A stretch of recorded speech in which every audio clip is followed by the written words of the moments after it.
Ninjago, a show originally following the tales of 4 plastic ninja and a few friends go on a quest to fight off all forces of evil. This of course being Lord Garmadon and the Overlord, with many more villains soon to follow. But soon after it became much more than that. And in today's video we are going to be taking a pretty brief retrospective look at Ninjago, its journey so far and the changes it's gone through over the past 10 years. There's quite a lot to talk about, so sit back, relax and let's go through Ninjago's journey so far.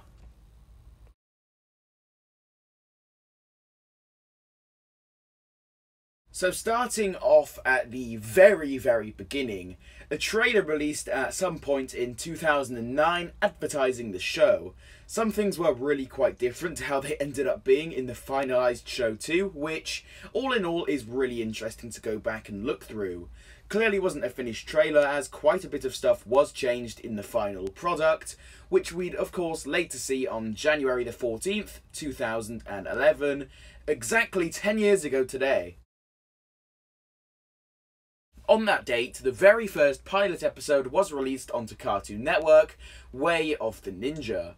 The pilots gave us a very great, simple introduction to Ninjago and what it was all about right at the very beginning.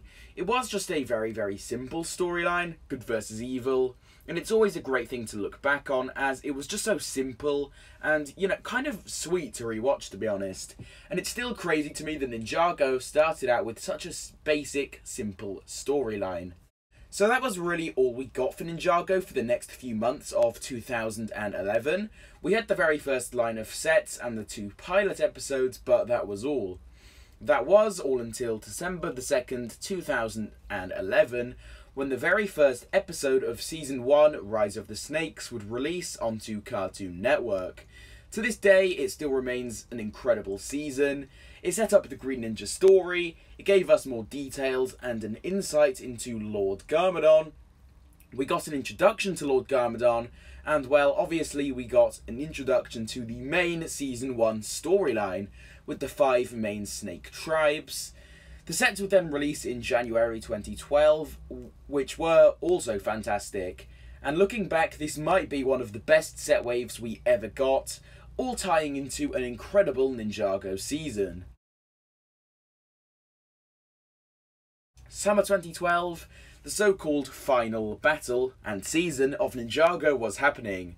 The first episode aired on July 18th, 2012, and the season consisted of 13 episodes, the same as Season 1. Originally, the show was going to end at this point. The final Green Ninja prophecy was taking place. Lloyd had to fight his father. This was known as the huge final battle, and once the final battle happened, Ninjago came to an end. Which it did. It did actually come to an end, believe it or not. At that point, Ninjago had officially ended, and that was all it was. Just another generic LEGO theme that had done its 2-year course, and then at that point it would retire. That was what happened all until the fan demand to get Ninjago back again was just so strong. LEGO had no other choice but to bring it back. It was pretty much a win-win situation.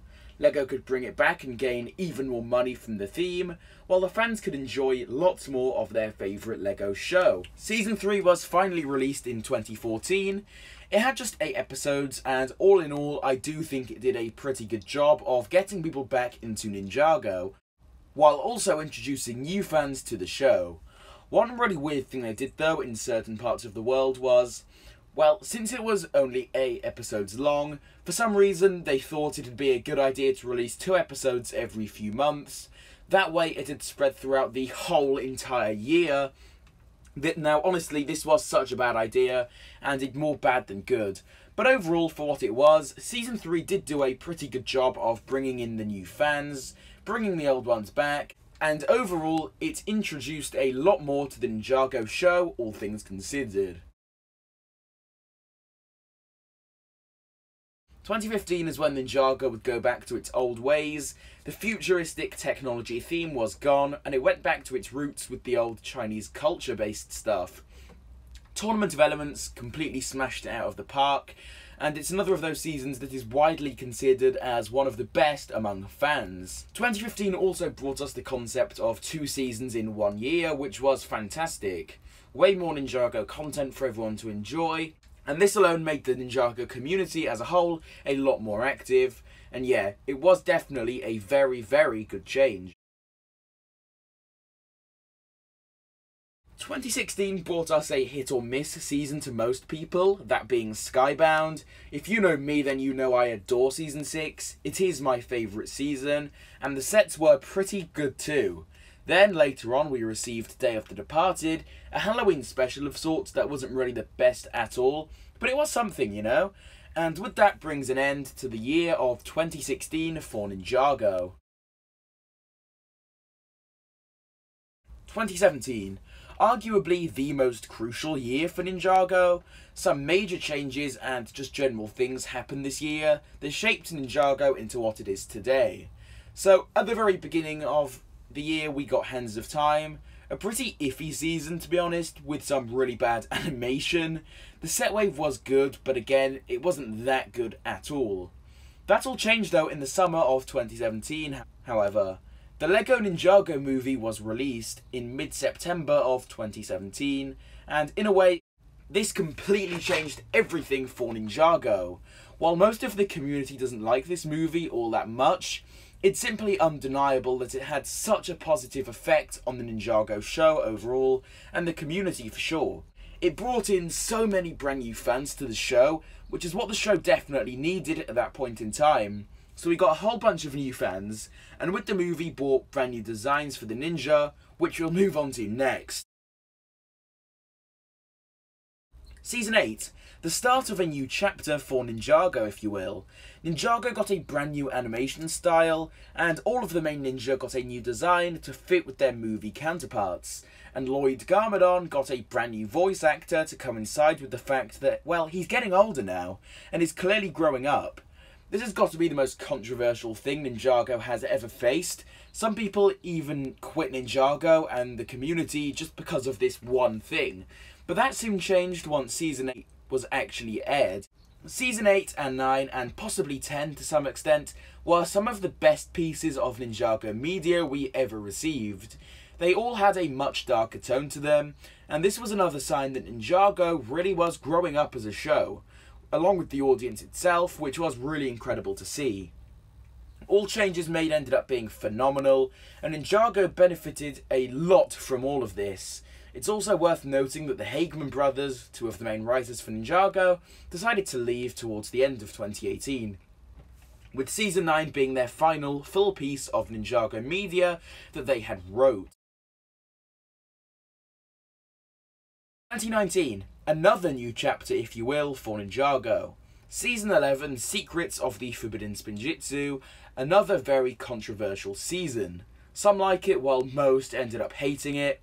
We got a brand new animation studio, that being Wild Brain, and we got a new 11-minute episode format. Season 11 has definitely ended up being the most disliked Ninjago season to date. That being said, the set wave was phenomenal, but 2019 as a whole for Ninjago really wasn't the best at all, and it did kill off quite a lot of activity around the Ninjago community, which was honestly just a real shame. However though, 2020 came around and things changed quickly. While 2020 was an absolutely horrible year in general, I think the Ninjago community can all come together to agree that Ninjago got a lot better this time around. Prime Empire, a pretty good season. Not the best thing ever, but definitely not the worst.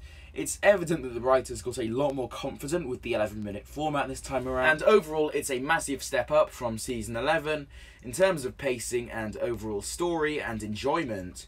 And most importantly, in the summer of 2020 we got our very first full-on Cole season, which pleased fans even more.